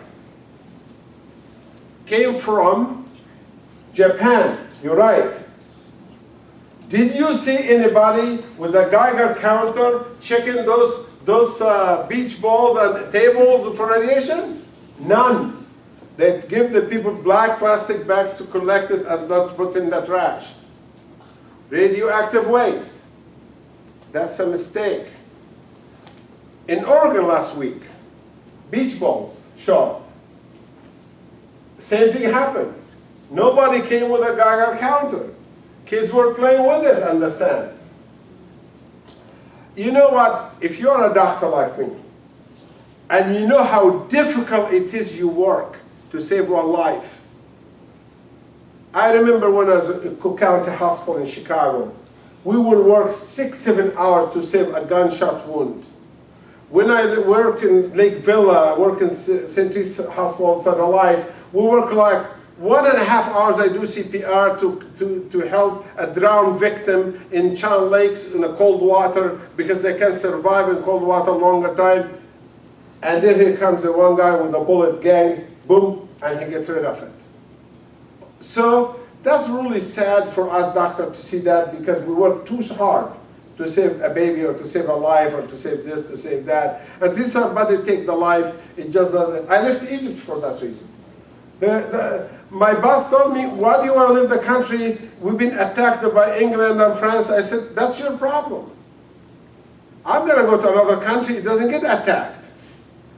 He said, it's your country. I said, no, the earth is my country. I'm leaving the country. I'm leaving with my PhD. I'm not staying right here. And the United States loved to bring me here because I was a scientist. But when I came here and I saw some of the pollution, I also spoke against it, like you heard me about 30-something years ago, right? You said, you heard me? I was arrested in Richland Center, Wisconsin. You remember 1972, just saying that DDT and hormones, the adding to our food can hurt future generation.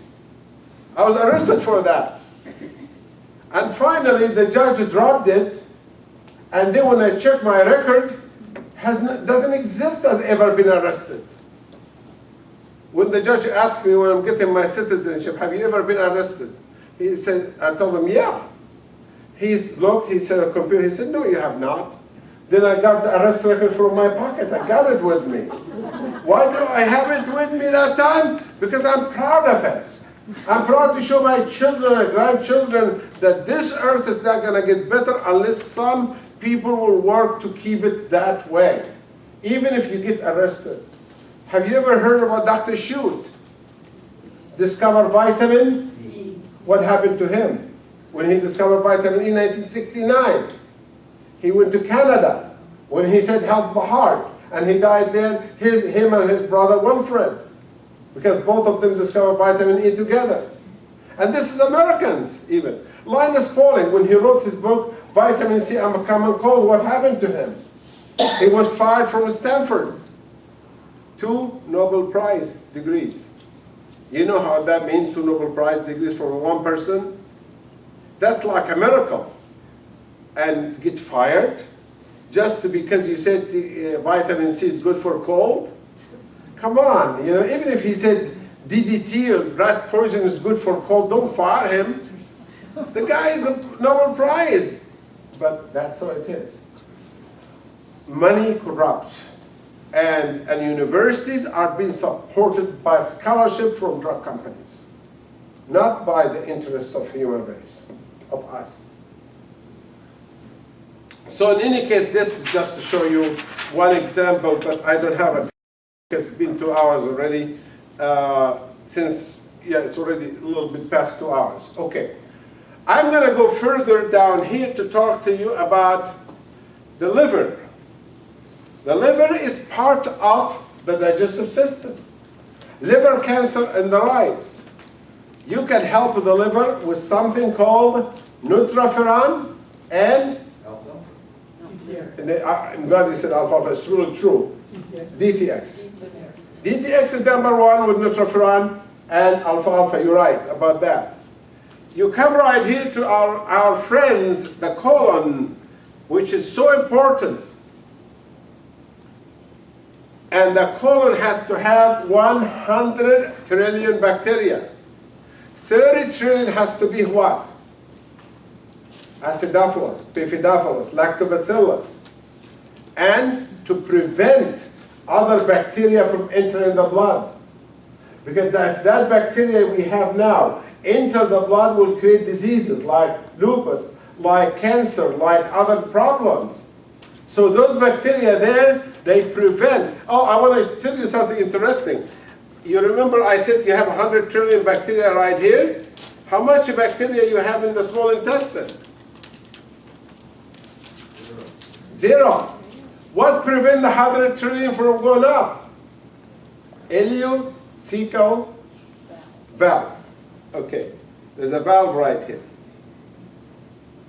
This is how we are. If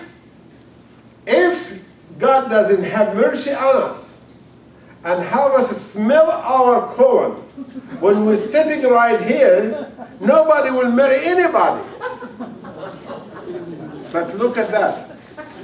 We go to the bathroom, we still the stink and all of that, and in the meantime, once we clean, take a shower, everything sounds beautiful. That's also miracles of life. You guys follow me or no? There is so much things we can talk about how beautiful we are to take care of ourselves. So this bacteria here, it needs, like I said, 1 probiotic 3 times a day with the powder, and the liver needs the DTX and Nutrifuran, and the small bowel needs the Easy Gest, and the colon needs the fiber, the salad after meals, and the alfalfa powder. If you're stubborn and you don't want to take alfalfa 3 times a day, let me tell you another advice. You take 30 once a day. Because the stool not gonna come every 6 hours. Comes out once a day. And that's okay. You can grind it and take 2 tablespoons, put it with the salad. I tried it with everything. I tried it in soup, tasted good. I tried it with salad, it didn't taste bad. I really try everything before I tell people because, you know, people love delicious food, you know, and here you tell them take 30 alfalfa, just like tell them take cocaine or something.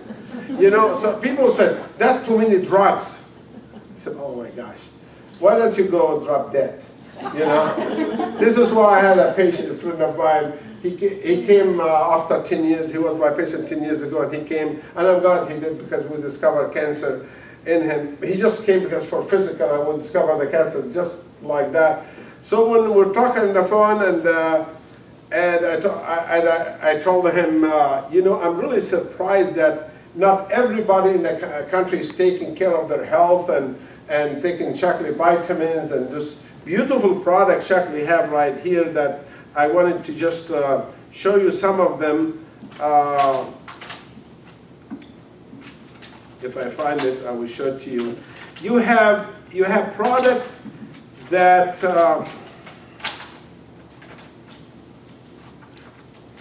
you have products like the Vitalizer, every vitamin, every mineral, with omega-3, with enzymes, with CoQ10 for $2.90 or 80 cents a day. If you don't take that, then I think you should die. And you should have cancer also. Because, you know, I'm really tired. After 40 years of practice, try to convince somebody to stop smoking. Convince somebody to take care of their health. Convince somebody not to drink alcohol. Convince somebody about health, and then argue. And I said, you know what? Don't come back. I really don't care. Get out. Just get out. Do me a favor. Don't come back again. So I was telling this guy from Florida when he came, I told him, you see the nice thing about those people don't listen? They don't live past 70 or 80 anyway. So they're going to die anyway from cancer. And the people who take Shaklee, I was telling the gentleman back there that I had a patient got married at 92. I have patient at 97 still working, you know. So the people take care of themselves, live to be over 90. Then we control the country, and the other people will not, then they die. It's a sarcastic remark, but it's really a joke that I hate to say, because these people, I have no idea why the Shaklee people keep trying so hard to convince somebody about the Vitalizer and they don't take it, and then about the best bioflavonoid anti-cancer product in the world, and they still don't take it. Are you getting the point or you're not getting the point? You follow me or no? The issue is I don't sell Shaklee, number one. I have no stock in the company, number two. I did not get paid to come all the way here to lecture to you, number three. I don't sell any books or tapes or anything. Even my that thing that I don't know where it is with the address on it. It was here in the beginning. My YouTube, the stuff was in the screen. I had it in the beginning right here. I do it for free. So why people don't listen? Because that's the way they are. Some people, they just don't understand how valuable their health is. We're going to finish the lecture. When I come to the very end of the lecture right here, the digestive system is the rectum. I had a patient came in about a month and a half ago from Maryland, drove from Maryland. I asked her, she came with her husband, what is the problem? She said, I have pain in my rectum. She's 40 something. I said, somebody have pain in the rectum would sound like hemorrhoids, came from Maryland. It's got to be, crazy, or is there something else? So I said, how long you have that? She said, for about 2 years. And she seen doctor said it's hemorrhoid, and was treated for hemorrhoid and didn't go away. Then I told her it could be cancer. Why don't you go back to Maryland and get endoscopy, colonoscopy done and see what happened? We discovered it was cancer of the hemorrhoid that spread to the liver and the intestine and the colon and all over the stomach. And now she wants to come back. I said, you can't come back because I won't be able to help you. I told her husband, I can do nothing about that. That's too late. So what happened, we do give her vitamins and all of that, but she probably will die within 3-4 months, and she's only 42. So it's the first time in my life I see the cancer of the hemorrhoid even. You understand? So whenever you have any symptoms in your abdomen, heartburn, or problem ulcers in the mouth, or blood in the stool, or cramps, and you couldn't get the root of it, then I'm going to suggest for you either go to a doctor and have him check it out, or I'm going to give you, I have some cards right here I brought with me. I was going to put my phone number, but I just remembered I brought some cards. Last lecture I forgot to do that, so I had to write it. So my card's right there. You can call me and discuss your digestive problem. And next month, on November 1st, we're going to be talking about the epidemic cancer of the thyroid after the Japanese accident. Thanks to these stupid people there, that they put the most powerful nuclear plants in the world over faults, and it blew up in the air and brought us right here, radiation all the way to Los Angeles, and all the way to Green Bay, and now all the way reach England already. So it's going around the world in a very high dose. You see, cancer doesn't stop in one place. I went in the middle of the Sahara Desert, the middle of Africa, and find radiation fall out, the same way like United States. Same ratio all over the world, even over the rainforest in Brazil. Same amount of radiation fall out. So how can we live with these things? You have to be smart. How do you maintain your health? I'm going to give you a few advices right now, and we'll finish the lecture, and we'll take some questions. Number one, you have to have a diagnosis. Don't ever have a problem and guess about it. The lady who guessed she had hemorrhoid, she's going to die from that cancer. And many other patients I had, they thought it was heartburn, they thought it just gas, and their doctor said, don't worry about it, we did ultrasound, we did this and that. That's not enough. Cancer needs blood tests for tumor markers. Cancer needs ultrasound of the abdomen. Cancer needs stool analysis. Cancer needs checking the intestine and the pancreas for cancer, and the liver. And it's easy, Medicare covers it, insurance covers it. Number two, right here, it could be genetic, the cancer. If it is genetic, you got the Vivix. We'll take care of the genetic problems. Number three, nutrition issue. Eat the proper protein, the proper bread, the proper oil, the proper water, the proper vitamins and minerals and fibers, which we talked about it during the lecture. Number 4, stress management.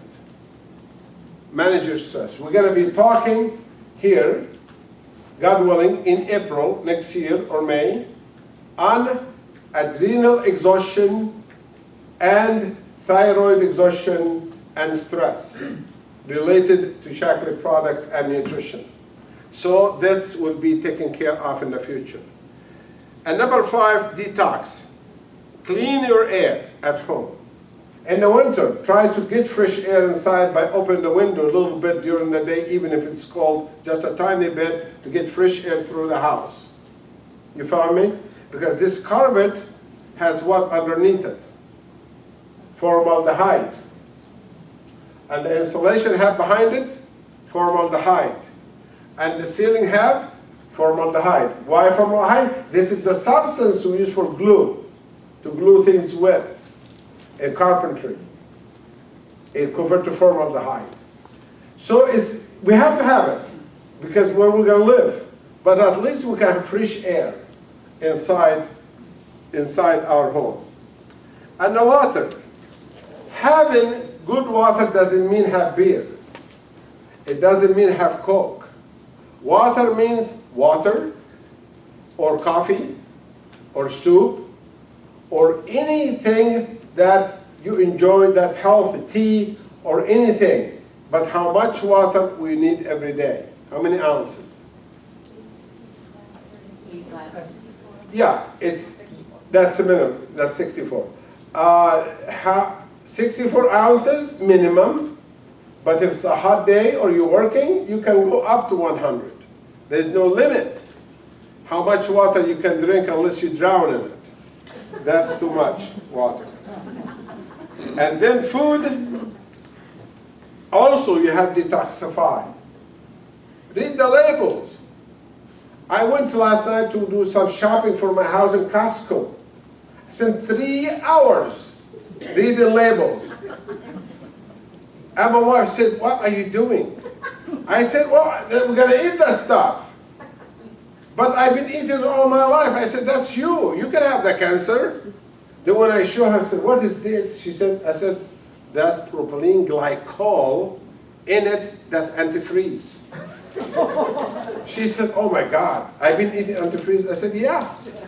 Haven't you looked at the mirror and see the antifreeze?" So the whole issue is, read the labels. If it doesn't sound good, it is not good. You understand? I swear, if you try to cook at home, you try to make your bread at home, you try to do fresh stuff, it's going to be more delicious and it's cheaper, and forget about the junk they do for us and so on and so on. Tomatoes is so easy to make it. Soup is easy to make. Bread is so easy to make. What's happening here? Are we turn into a lazy people or what? You know, people just want to watch TV. Even to go to just walk to the TV to turn it off, you might have a heart attack if you walk that much. So you have to have a remote control. But if you're going to mix eggs, gosh, you might break your wrist. So you have to have a machine to do it for. We don't exercise. We need to walk around the block. We need to walk more. We need to exercise more. We need to drink more water and do what I said tonight. And if you do that, God will bless you and you will really do very well. And thank you very much. And we'll see you next month.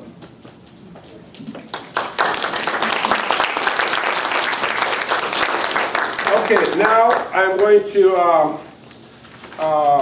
tell you that these cards are right here. And I'm going to try to find that sheet right now that it had my website and all the stuff on it, which is down here someplace. I can't find it. Okay, well, whatever. We'll just leave it. What? It's on the floor? Thank you. Okay. Dr. Nasr? Yes. Question. Oh. Yeah, right here. You got it? No. Oh, no? Okay, that's fine. Yeah, I'm gonna take questions in a minute. Just let me put my stuff away. Okay, somebody had a question? Yes. The Optiflora, you suggested taking 3 a day? Yes, it's a 3 a day, one with each meal with the powder, yes. Okay, but I have when I take the powder, I've got a real problem with it, even if I take like a half a teaspoon. What is the problem? I get so much gas. Well, take it after meal. You're not taking it after meal. Take it after meal, it's gonna mix with the meal, then it's not gonna cause gas. So I was doing it early in the morning. No, you take it after meal. Okay. Any other question, please? Yes. Why, we've heard lately about the dangers of soy. Why do they talk about the dangers of soy? Why do we have here lately about how dangerous soybean is? Because there are some people like to make nutrition is the bad thing in society. Long time ago, about 15 years ago, there was articles against vitamin E that will cause heart attacks. Before that, there was article that carrot juice can cause cancer of the lung. After that, it came in soy protein that it can cause cancer of the breast, cancer of the prostate. You don't believe any of that. This is all lies. There is 3 billion, 4 billion people live in Asia. They've been taking soy products for 5,000 years. They have the lowest cancer. So I have no idea why the attack, and there's new attack right now about omega-3, and there is some new attacks and B complex and attacks and everything. And even I was attacked, the Shaklee company and Shaklee people pay me and give me all this kickback so I can say Shaklee product is good. And that's really not true, because I know it's not true. They know it's not true. God knows it's not true. But I was told that. You must be taking this, something to say this. Why you do it for free? There is something called satisfaction. Doing something, volunteering for somebody is satisfaction. Helping somebody in a church is satisfaction. Helping somebody in a hospital is satisfaction. Helping neighbor is satisfaction. Not everything we do we must get paid for. You follow me? And that is one problem I faced when I was told that, and I just laughed about it. I said, you know what? I'm glad I'm not going to sue you for defaming my character, but as long as you look like Satan and you act like it, I'll leave you alone. And this was somebody from the government. I said, you sound like a Satan, you act like a Satan, so just get out of my house.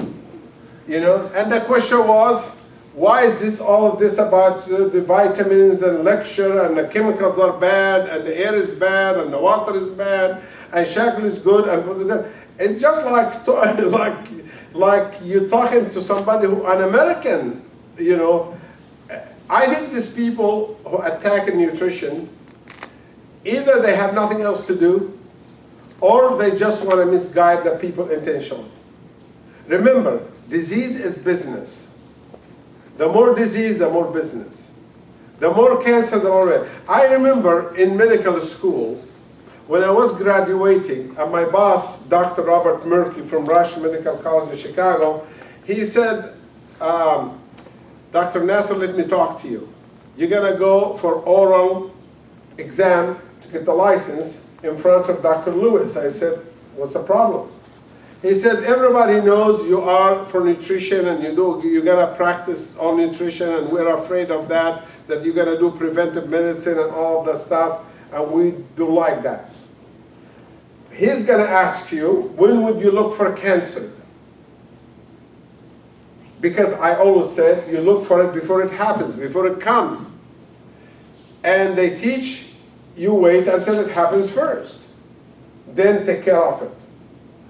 So in any case, I did go to the interview. Dr. Lewis says, when would you look when you do tumor markers?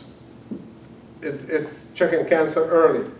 I said, according to what you want me to say, Dr. Lewis, you wait until the cancer comes. He said, that's right. It's a big business.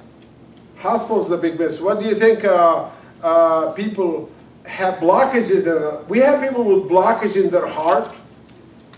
Their doctor says your EKG is fine. And then when we look at the stress test, we see there's 40% of blockage or 50%, which is not bad.